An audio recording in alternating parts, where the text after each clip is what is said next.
What's up YouTube? Welcome back to another video. Yes, today we're talking about AC issues. It's still hot. We're about to go into August and it's gonna get even hotter. A lot of you through the entire summer have been sending me a lot of messages to Instagram and some emails asking me questions about AC problems that you have. I am not a mechanic or a tech like you guys know from watching my videos. When I find out how to fix a problem, I make a video about it. But sometimes when I have to get deeper into details, I don't know how to do that because again, I'm not a mechanic. I just share with you guys when I find a solution to a problem. A couple of you have had the same issue that I had with my ambient temperature sensors. And you already know that I told you what I knew about how to fix that issue. For the ones that don't know what I'm talking about, sometimes not only on the H2 but on some other vehicles similar to the H2, Tahoes and the like, when one of the ambient temperature sensors goes bad, it'll prevent the AC from coming on. Now, that's not always the case.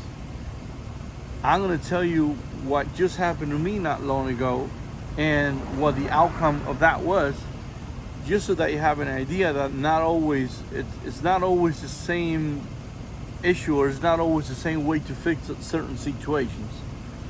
What I thought my problem was that my ambient temperature sensors were going bad, or at least the one that has to do with the AC. And the issue that I was having is that I would jump on the H2, turn the AC on, and you hear the compressor kick in and go shut back off. A couple, I don't know, maybe less than a minute after that, it'll keep on doing that, and it just won't turn off. It'll keep on shutting off. At the same time, whenever I turn the H2 on, I will see ice possible right here on the dash. The way to at least to tackle that problem, and this is what I was told by service techs, was go ahead.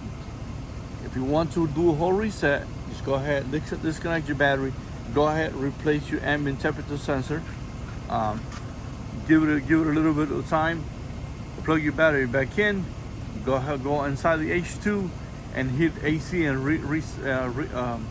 recirculate on the AC controls for about 10 seconds. That should reset everything and let the H2 know that you got new sensors, and your AC compressor should kick right in. That wasn't the case. I went ahead and replaced my two ambient temperature sensors. By the way, they'll start throwing a little code, and I plug in the Tech 2, and the Tech 2 will tell me what it was. I will reset that, and then after I reset that, same issue. The AC will keep on trying to turn on or shut off. Eventually, it'll stop doing that, and I believe, and if I'm wrong, please let me know. I believe there's a little safety in there that when the compressor can kick in after a certain tries, it'll just shut it off to prevent the compressor from going bad. If I'm wrong, please correct me on the comments. You all know I'm open to suggestions. Well, after seeing that,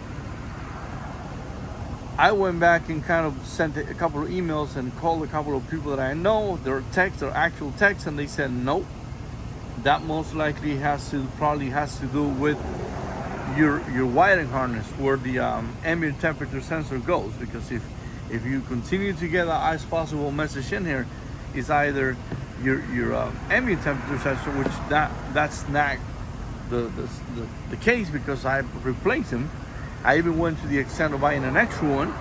I went ahead and tried with a second one just in case I had a bad one, and that didn't fix the problem. Well, here's what ended up happening. I'd say about 3 of the techs that I've talked to, only one of them said, hey, there could be another reason why your AC compressor is not kicking in. When was the last time you checked the Freon? And I told them not beginning of the summer, but somewhere in probably beginning of April. I went ahead and checked it. Everything was fine. About a month after that, that's when all the issues started happening. He suggested that I went ahead and checked it.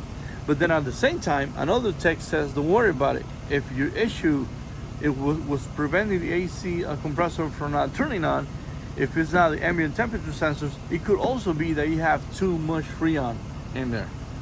And if you have too much Freon, that'll cause the compressor to do that little cycle. Well, it'll try to turn on or shut off. I've never heard of that. And again, I'm not a service tech. I'm not an AC specialist. So if you know more than me about AC compressors and how it's supposed to work, then school me and school other viewers on the comments.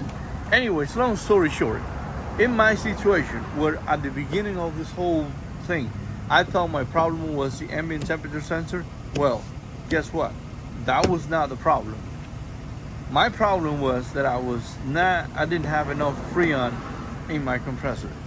Obviously, there has to be a leak somewhere because, again, if in April I had somebody checked it with the gauges and everything was fine, right after that I started having issues. There has to be a leak of Freon somewhere, because it's the only thing I can think of.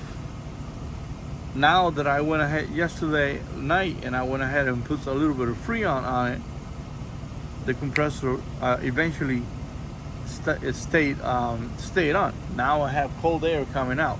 I had to make an appointment, and I don't know when I'm gonna go. I had to make an appointment, maybe to the shop I took the H2, have them go ahead and refill the H2, and if they can, please check for to have them please check for the what's it called, any leaks on it, because obviously there has to be a leak somewhere. The little ball where you put Freon on, it looked kind of like wet. A couple of people told me don't worry about it. It's supposed to look like that. I don't think it's supposed to look like that. I went ahead and wiped it off after last night. This morning I looked at it and it kind of looks the same. So the leak, if there is, but there has to be one. There might be down somewhere else and not on this area what I can see. I wanted to kind of go through this problem that I had, because I don't want you guys to be set on one thing. Remember, all these techs, I appreciate their help, because again, I'm not a tech. I share all this with you guys after I go through the whole situation and somebody helps me out. One person will say one thing, the other person will say something else. It ended up being something completely different from what I thought it was and from what a couple of service techs thought it was. So again, if you happen to be on that situation where you think your ambient temperature sensor might be the problem, it may not be that. So do yourself a favor, go ahead and check everything. Ambient temperature sensors for the H2, at least here in the States, they're only like, I think I paid $6.50 for each one of them, and they were legit, legit GM sensors. There were no aftermarket sensors or whatever. Now, do that, and then the problem persists, and try what I did. I put more Freon on it, and guess what? That was my problem. Now, remember, don't always get stuck in one thing. And hey, if this is broken, let's do what? No. Check everything before you go ahead and spend any money on anything. Now, the weird thing about this whole thing is that every now and then I still see that as possible message on the dash. I've seen it today after what I did last night, and the AC compressor still kicks in.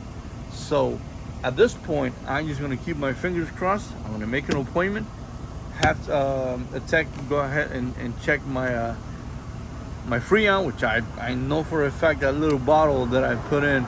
Let me show you the one I got. This thing is like $40. I put one of these on, and I think it's empty.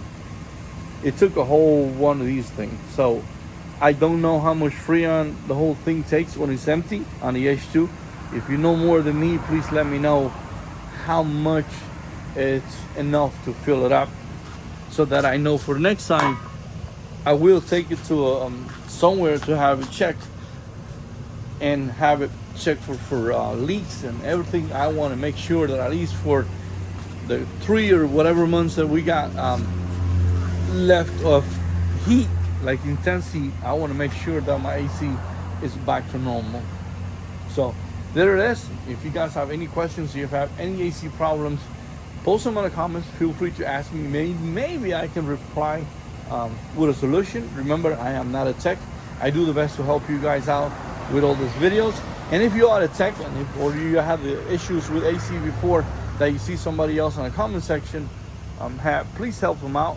Remember, the main idea of this whole series of videos that I do trying to solve problems is to help you guys out and to help anybody else out. So thanks again for watching, and we'll see you guys in the next video.